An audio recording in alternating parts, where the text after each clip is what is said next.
Hey, welcome folks to the Hire My VA Team and Business Building Podcast, where we help you to reclaim your freedom through hiring and thriving with virtual assistants without breaking the bank. And that means without breaking your bank. I'm here with Larry Broughton. I'm Dave Braun. I'm here with Larry Broughton, my partner, my great friend, fantastic mentor, coach.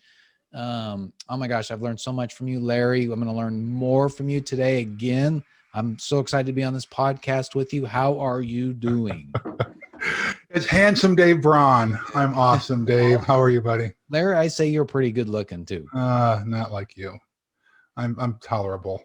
I don't think so. All right. You. Well, hey, before we get into what the question is today, did you have an aha this last since we recorded the last podcast? Do you have an aha? Yeah, I think so. And I'll be honest with you, it kind of came from our last Victory Masterclass ahas. Okay. And boy, there were a bunch of them, and it was just a reminder, like, oh yeah, I need to remind myself of this. And we were talking about if you want to do great things, you got to be a great person. And just the idea that we've got to work on ourselves a lot. And somebody had said, you got to fix the man before you can fix the plan. I thought that was just a really great reminder, right? Because, whether we're talking about growing our business, whether talking about attracting investors or hiring new team members, or maybe we've got marital or love problems. Too many of us are looking like out at someone else and pointing the finger when we ought to be looking in the mirror and saying, is there a common denominator here? Right. And that's one of the things I had to do with my life several years ago. Right. And so when you start connecting the dots, sometimes we're the one that needs to be fixed. And if we can, right, there's the exercise we do during the Victory Masterclass, the one thing. What's that one thing? If I fix this one thing, that's going to have an impact on all 8 spans of that whole health spider graph in our life, right? And sometimes it's us. Sometimes a lot of times it's us. Yeah. So that was my aha. It was more of a TFTR. Thanks for the reminder. Yeah, that was excellent. That was excellent. Yeah, and I totally agree. And you gotta these days it's like you gotta fix the person, right? Yeah. Before you can fix the plan. Yeah. Awesome. All right, well, let's get into our question for the day. All right, what is it? Okay, what are your favorite books in the area of team building? Oh, gosh. Dave, this is a reminder. So we've got this, we did a guide a couple of years ago. It was our 101. It is. Favorite books that we shared with people. And then we broke it down to the top. I have it back behind me. Do you want me to get it? Why don't you grab it? Grab it. Hold on. And then we broke it down. I think we offered the top 8 that we felt. I think we both picked a handful. And boy, I don't know how many of those people have downloaded that we've given away.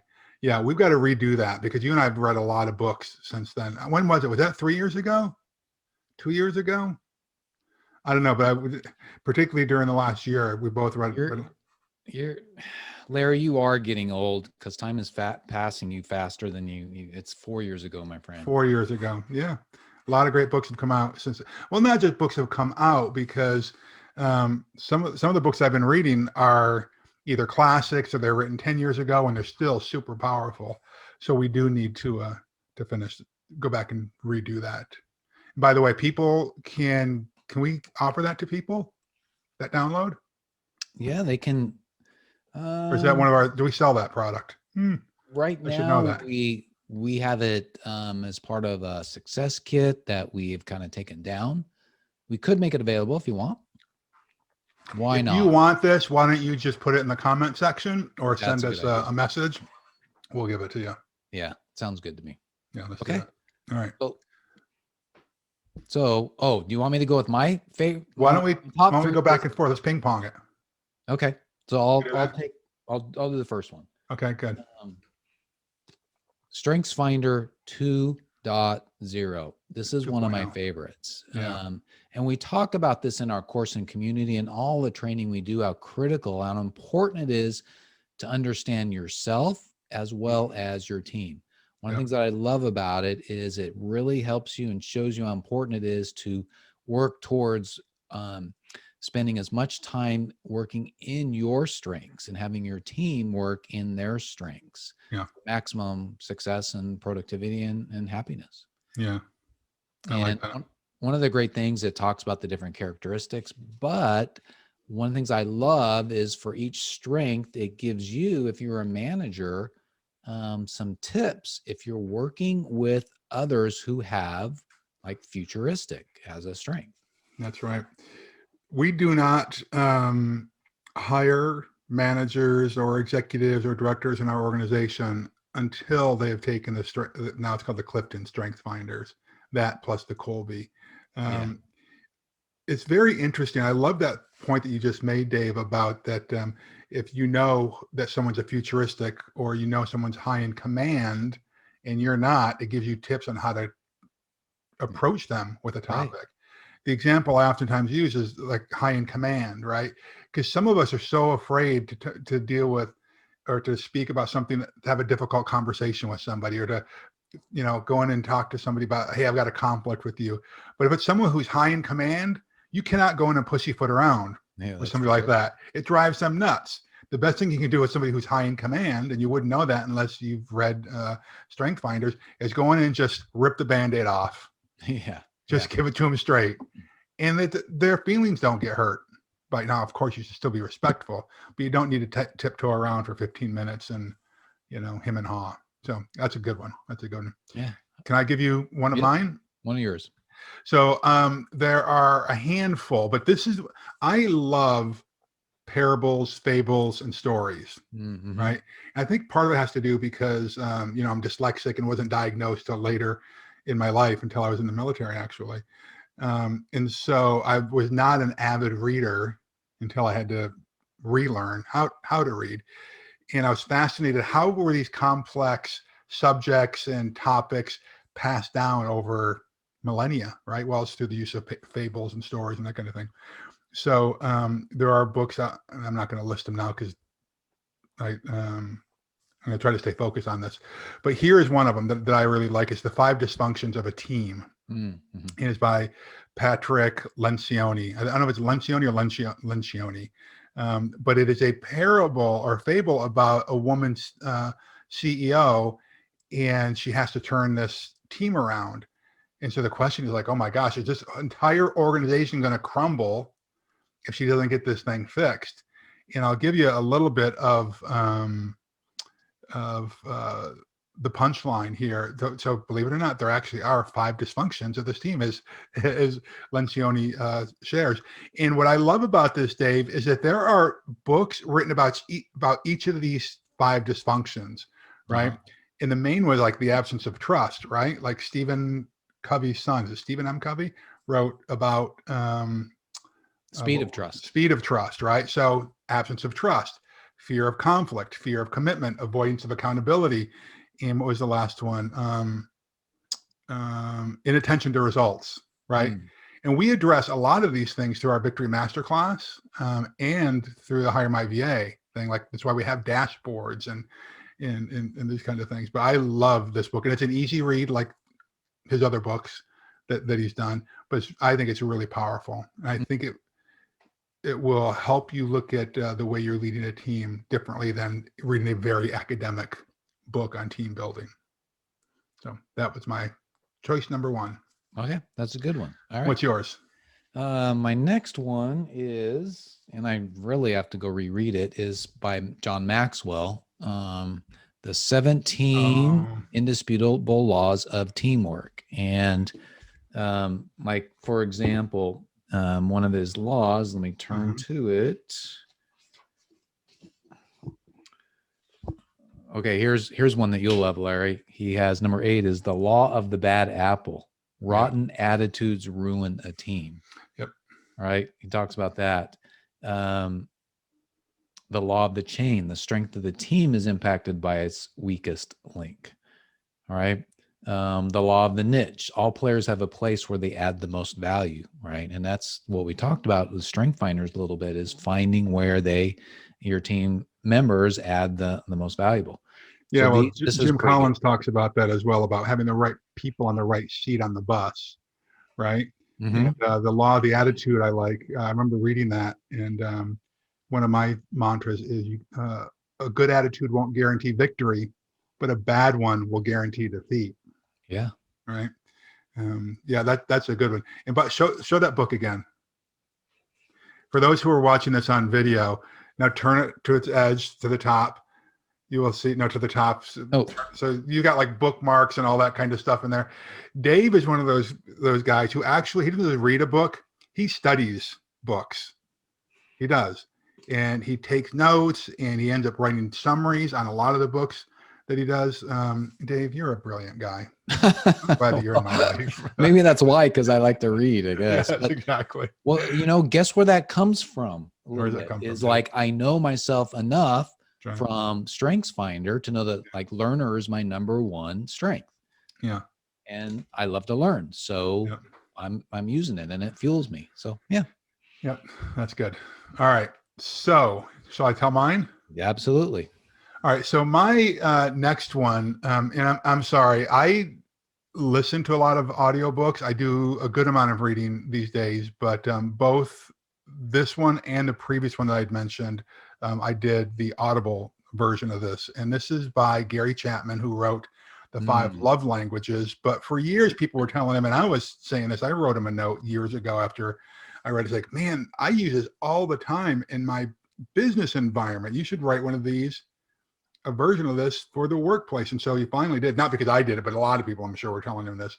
And it's called The 5 Languages of Appreciation in the Workplace. Okay. If you have read The 5 Love Languages, this will sound very familiar to you, but really this book gives you the tools to improve staff morale, create a more positive workplace, increase team member, they call it employee, but increase team member engagement in the workplace. And I promise you, if you read this, if you've not read The 5 Love Languages, it will help you in your personal love life as well. Guaranteed. Guaranteed. Any relationship. Yeah. Right. And any relationship. Yeah. Good. Awesome. Well, that's a good choice too. Oh, so did I say the name? Gary Chapman is the author of that. Yeah, that's a great choice too. Yeah. Okay. So my third one is, Oh, we're doing 3. Okay. yeah, we'll do 3. I don't know if I've got a third. Oh, right, well, okay. Well, you do have a third. Both of ours, there's Bodie. Yeah, both of ours is the same, right? The third one. It's our FLASHPOINTS book, right? Oh, FLASHPOINTS. Hold it up. I just happen to have one. Yay. Can you see that? I don't have my camera on, so I can't tell. So one of the things I love about that book from a team building perspective is that's one of the themes. So we have these short, short, what do you call 130 words, missives, emotional, place to journal, and all that kind of stuff. But what's really nice is one of the themes that we have of the 6 or 7 is team building. Yeah. And there's just little nuggets here and there that will speak to you and that will just help you on every day. In fact, you can go to our store and get it, store.ugozi.com, or you can actually get a free electronic version where you just use Evernote to journal on it, and you get it emailed to you daily. It's at ugozi.com/daily. Yeah. And so you can get it that way. But it helps me a lot as well. So I love that. Yeah, I love it too, Dave. And thank you for helping me get that thing wrapped up after it lingering for a couple of years. It's interesting that we personally know of at least one Fortune 50 company that uses this during their morning stand-ups. We know an organization that's used it. They've got a monthly book club. They've talked about it there. We know of a large nonprofit that uses it during their team member meetings that they have. So listen, I think the Victory book has, which is a #1 bestseller as well. We sell hundreds and hundreds of those. People buy them in bulk, right? Right. But I do think that the FLASHPOINTS for Achievers Daily Journal has positively impacted more people than even the Victory book, because of that. We did a podcast earlier, Dave, where we talked about the sphere of influence, right? Right. And this FLASHPOINTS book helps change people. It does. So thank you for mentioning that. Yeah, that would I guess that would be my number three choice too. Yeah. So we're yeah. But there was one other thing that I wanted to say is that, and I was thinking about this as we were preparing a little bit, is that, while these books are good and everything, and they're important, I would say learning how to build a team, manage, I think it's a lot heavier in the doing versus the learning. And part of that doing is learning from others, experiencing it over the course of time. Because it really isn't, it's in certain ways, it's kind of like a bike. You can read about how to ride a bike and learn how to do it. Yeah. Until you get on, you're not riding a bike, Right. That's right. So I think this is one of those subjects where you've got to be, having mentors and really studying it and experiencing it, because it's hard to get the lessons inside of you unless you're doing that. That's my thought. Yeah. And it's funny how many people get paralyzed in their business because they have a fear of leading other people. Mm-hmm. Right. I mean, I can think of at least one that comes to mind, coaching client that you and I have had, who once that first team member and then second and third team member were hired, this person didn't feel like they were actually even running their own business until that happened. That's right. Yeah. Right. So it's absolutely transformational once you start building your team. This is, we do this, both our Victory Masterclass and the HireMyVA program, to help people get more freedom back into their life. And you will always be limited by your own capacity if you don't have a team. Correct. Right? Absolutely. There's always going to be a ceiling about how much impact you can have on the world, how much revenue you can make. You just can't do it by yourself. It's contrary to what, some of these snake oil people are trying to sell you out there. You need help. Even if it's not somebody who's on your payroll, you need a team. They might be outsourced people like VAs. They might be outsourced people like printers. But if you're not leading them and inspiring them towards your vision of greatness, you're going to be limited. And a lot of it comes down to communication and courage. Yeah, absolutely. Absolutely. Yeah. Good. All right. Sorry, I was pontificating there for a minute, Dave. No. Reel it in, Larry. We love your pontifications. Reel it in. Okay.